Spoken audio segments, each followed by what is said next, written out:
Dear mask wearers who say, I won't be getting the VX, I want to have a conversation with you.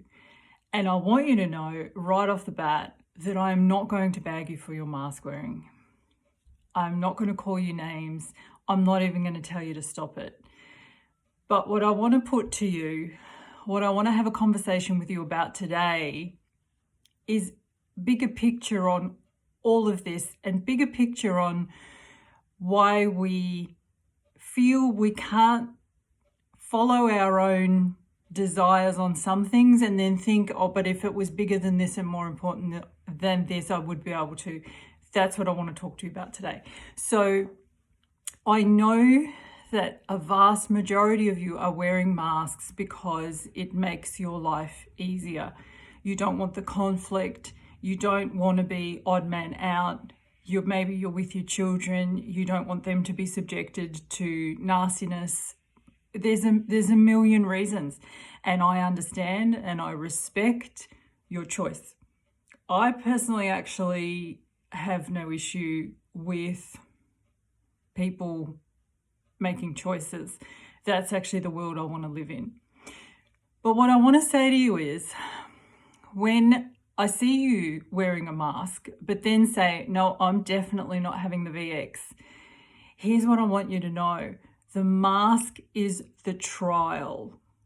The mask is the practice run, not just for them, but also for you, because it's not going to get easier.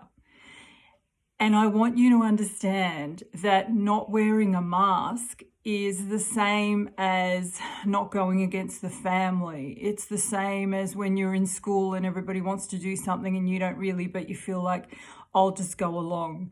It's the same when every time you go against yourself, it's the same. What our ego does is it tries to convince us that things aren't the same, that things fall into a hierarchy, and I promise you they don't. Yes, some things are easier to start in practice and you work up to other things, but the principle is the same. And here's what I want your take-home message from this video to be. Am I following my principles? And you don't even have to start with the masks. You can start with the conversations you don't want to be a part of, the people you don't really want to hang around with, the social media commentary you get into where you feel every time you feel like you're going against yourself, take note. Start to become really aware and really in tune for when you go against yourself. Know that you don't have to have a reason for that. You don't have to be able to explain to somebody in a nice, neat package why this doesn't sit right with you. Maybe for now, all you know is it just doesn't. Honor that and just start today. Start to at least be aware of that when you do something, because you are afraid of the consequences, you are going against yourself. And what we do is we become victim and we act in victim mode to coercion, to the group. Do it for the greater good. Do it to keep the peace. Do it to be liked. Do it to be not considered a nut job. A million reasons. We all have our triggers. For some of us, it's being liked. For others, it's being considered crazy. Whatever it is for you, start to recognize the triggers.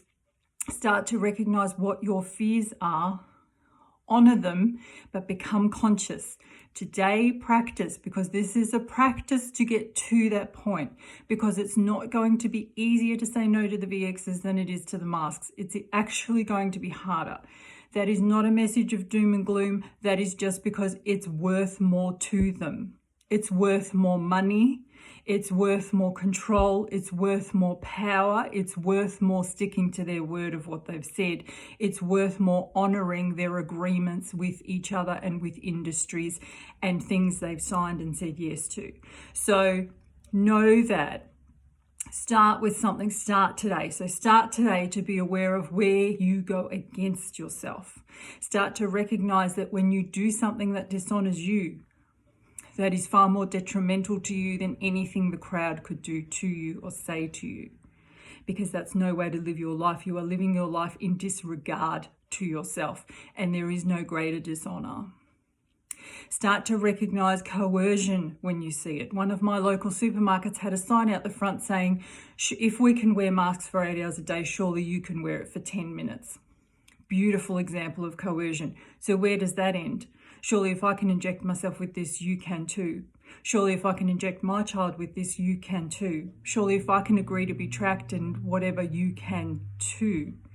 Surely if I'm willing to have this done, just in case people are dying of this thing, surely you can too. Where does it end? Just recognize, just say coercion and move through your day. Fear and keep moving through your day.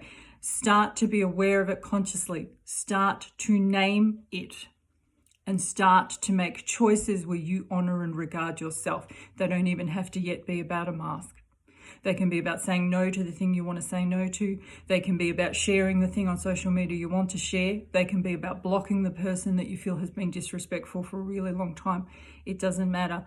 Go with your gut, honor yourself, regard yourself, know that that is how you live in sovereignty. You don't need 8 billion people to live in sovereignty before you can follow their example. In your life, you choose it, you do it, you lead, you set the tone, you live with regard to yourself, and you understand that regarding yourself is the most important thing that you can do. Regarding your values and your gut feelings and what feels right for you is the most respectful, conscious way that you can live, and that is how a sovereign being lives. And then they give that same respect to others. They say, you do whatever your gut tells you. You do whatever your values say. You do whatever feels your priorities. Don't go against yourself. Don't go against yourself. Start that today. Much love.